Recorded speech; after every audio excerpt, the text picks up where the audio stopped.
অবশেষে শেষ হলো লড়াই। ৬৮ বছর বয়সে মৃত্যুর কাছে হার মানলেন টলিউড অভিনেতা পার্থ সারথী দেব। শুক্রবার ১১টা ৫০ প্রয়াত হলেন অভিনেতা।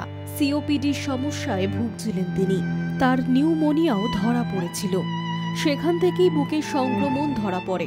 বেশ কয়েক সপ্তাহ ধরে বাঙুর হাসপাতালে অভিনেতার চিকিৎসা চলছিল। ভেন্টিলেশন সাপোর্টে রাখা হয়েছিল বর্ষিয়ান অভিনেতাকে। শেষ পর্যন্ত শুক্রবার রাতে সেখানেই শেষ নিঃশ্বাস ত্যাগ করেছেন তিনি।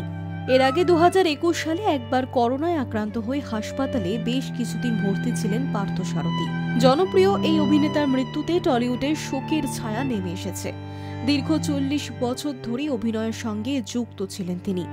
পশ্চিমবঙ্গ মোশন পিকচার্স আর্টিস্ট ফোরামের সহ সভাপতি ছিলেন পার্থ সারথী। ঘনিষ্ঠ মহলে পরিচিত ছিলেন পার্থদা হিসেবেই।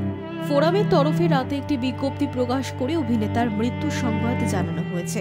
ওই বিজ্ঞপ্তিতে লেখা হয়েছে, আমরা অত্যন্ত দুঃখের সঙ্গে জানাচ্ছি, প্রখ্যাত অভিনেতা এবং আমাদের ফোরামের অন্যতম সহ সভাপতি পার্থ সারথী দেব ২২ মার্চ রাত ১১টা ৫০ শেষ নিঃশ্বাস ত্যাগ করেছেন। তার অকাল প্রয়াণে ফোরাম গভীর শোক জ্ঞাপন করছে। কাকাবাবু হেরে গেলেন, লাঠি, প্রেমামার সহ একাধিক জনপ্রিয় বাংলা ছবিতে অভিনয় করেছেন অভিনেতা। ছোট পর্দার জন্য সত্যজিতের গপ্প সিরিজেও অভিনয় করেছিলেন তিনি।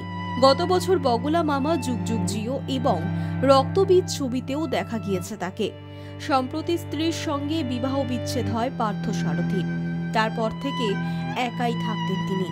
বিগত কয়েক বছর সিরিয়াল থেকে দূরত্ব বজায় রাখলেও তার বেশ কিছু ছবির ডাবিং বাকি থেকে গিয়েছিল। সেই সমস্ত কাজ ফেলে রেখেই চলে গেলেন অভিনেতা। Hi News network.